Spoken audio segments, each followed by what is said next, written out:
is the number one reselling issue. The number one reselling problem, the number one thing that is why your eBay, reselling, whatever business is not working. And I'll tell you what it is. We need to have a chat. There's a lot brewing on my mind. There's a lot that I'm just holding back, I guess, or holding in.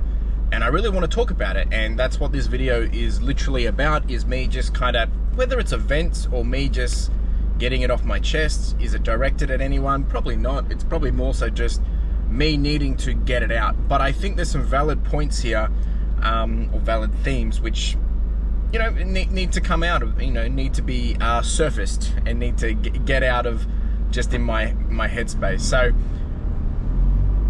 my biggest frustration right now, the biggest frustration, and it is so silly, is the reselling community and really people going around comparing who's the biggest this, who's got the biggest what, in terms of, look at my sales, look at my revenue, look at my profit.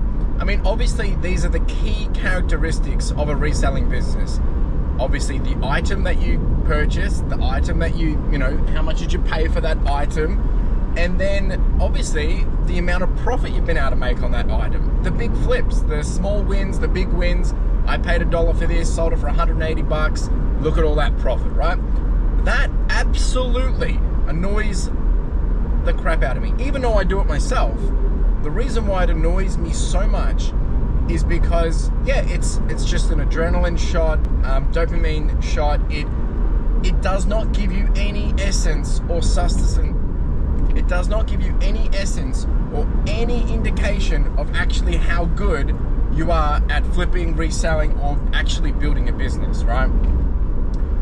Yeah, we all want to have those big flipping products, the stuff that's going to bring in the big profits, and I get a lot of them. I do, but I don't get a lot of them as well, right? That's the reality of it. Unless you can go through and find 400, 500, 600 of that exact same item that is going to get you the huge profits that we're very happy to show on the internet, then really, why are you talking about it, right? And I've started to pull back on showing it. I mean, I will share individual items that I've sold and, the amazing profit. But at the end of the day, that's irrelevant. So that's one of my biggest frustrations at the moment. And to that side, my other big frustration with the community is we all seem to be comparing and competing against each other. Now, that's normal in the sense of we are all businesses, we're all selling similar stuff, so we're competitive in that nature. But what I don't like is this unstated thing of, look at me, I'm better than you. I don't really care how anyone else is running their business, right? If you want to run your business the way you run your business, run it that way. That's literally the point of you having your own business, is you get to run it the way you want to. The metrics, how you design it, do you pay other people? Do you do all the work yourself? Do you delegate? Do you outsource? Do you not? It's irrelevant, because how you do that is based on what you want, your requirements, your goals, your lifestyle, all those different things.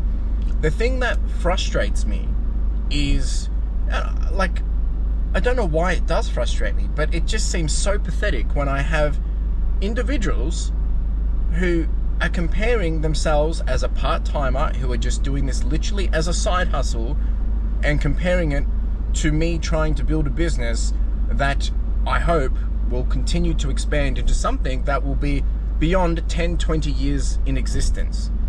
And it's not about me in the sense of my business is better than yours. No, I am jealous. I am absolutely envious of the freedom that a part-time reseller or flipper or person doing this as a hobby has, because you do not have to worry about overheads. You do not have to worry about paying staff.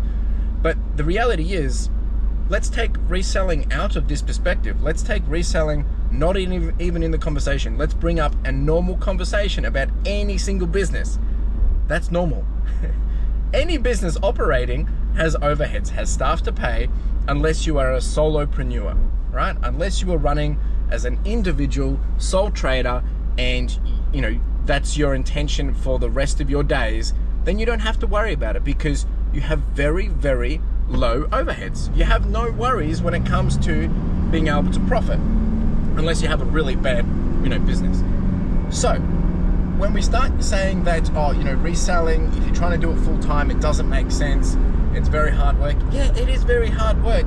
But if I was doing a trading card business, if I was trying to sell groceries, if I was trying to sell, food, if I was trying to sell something else that isn't, categorized as eBay, flipping, reselling, or anything like that, it's no different.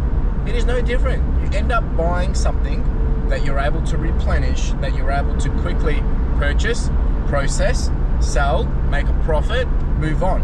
And the idea is you want to make enough profit to cover all your expenses as you scale. And as you scale, you're able to grow into something that is hopefully, really beautiful and flourishes.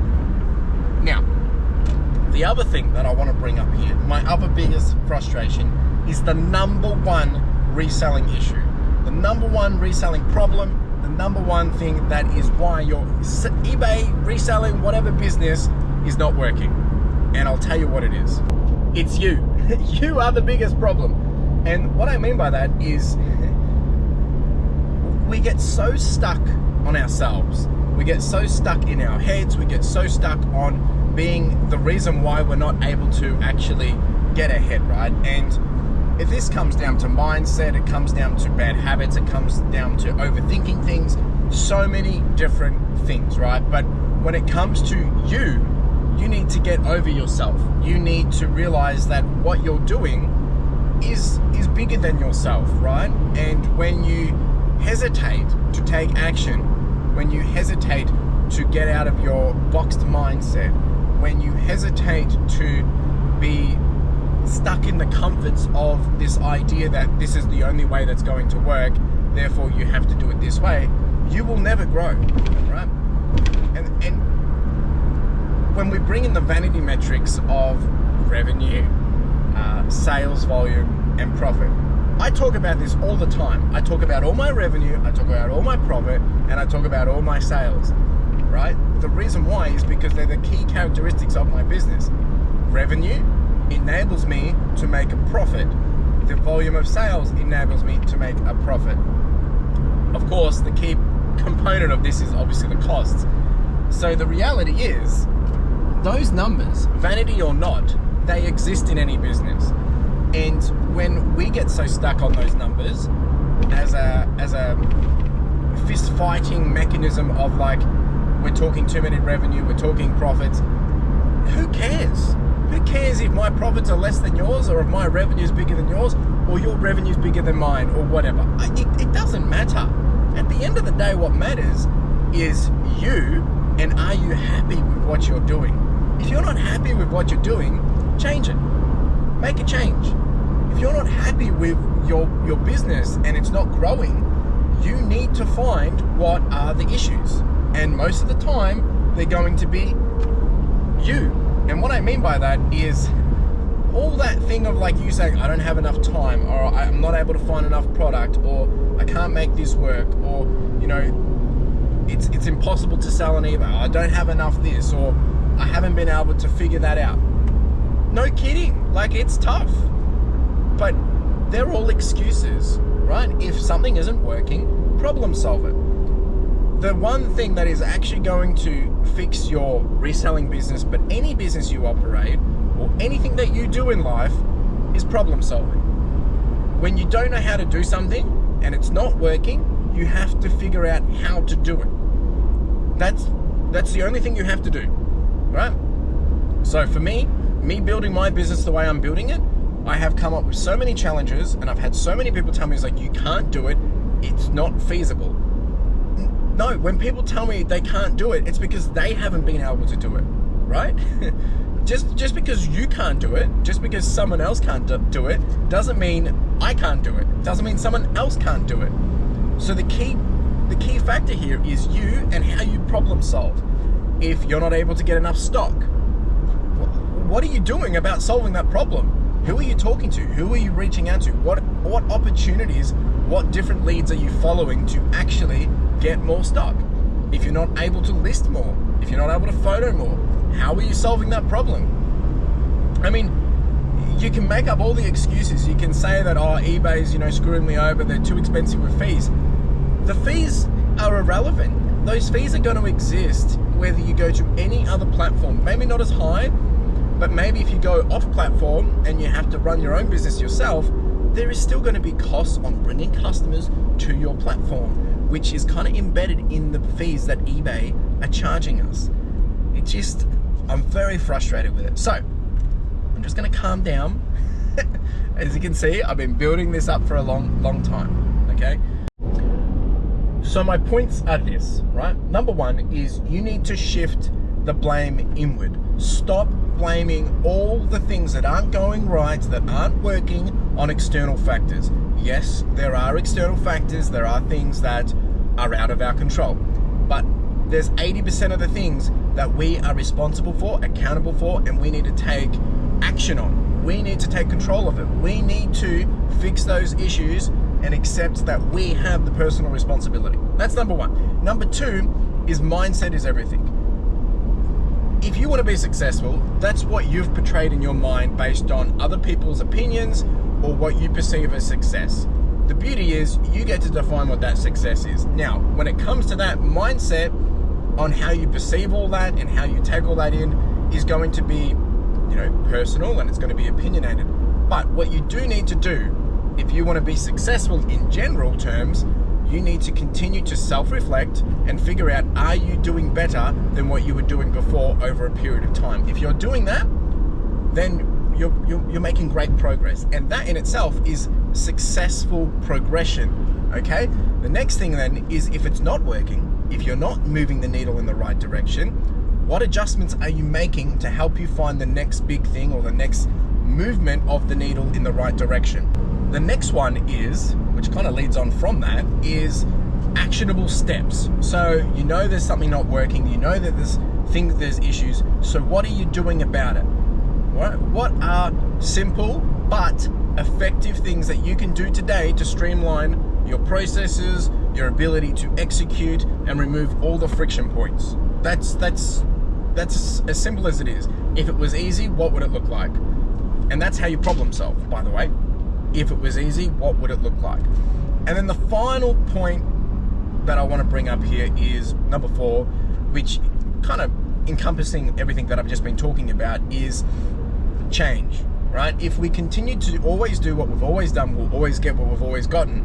You need to change the way you do things, right? So I encourage you to find ways to make small changes over a long period of time, or you can jump in the deep end to force yourself to change. That's risky though, so be mindful of that. Regardless, if you want to be someone that's reselling or running a business or operating a business, you need to change into that person that is going to be able to run and operate that business, right? If you want to do $500,000 a year, what does a $500,000 business owner do to make those things happen? So you need to change into that individual, right? I'm talking to myself here just as much as I'm talking to you if you're listening. So that's that. That's all I've got to say. Take what you want from it. Honestly, I'm at the point where I don't care if you think that what I'm doing isn't good enough for you. Whoop-de-doo. I'm sorry it's not good enough for you, but it's good enough for me, and that's all that matters. Yeah, that's it. I just needed to get that off the chest. I hope you're having a wonderful day.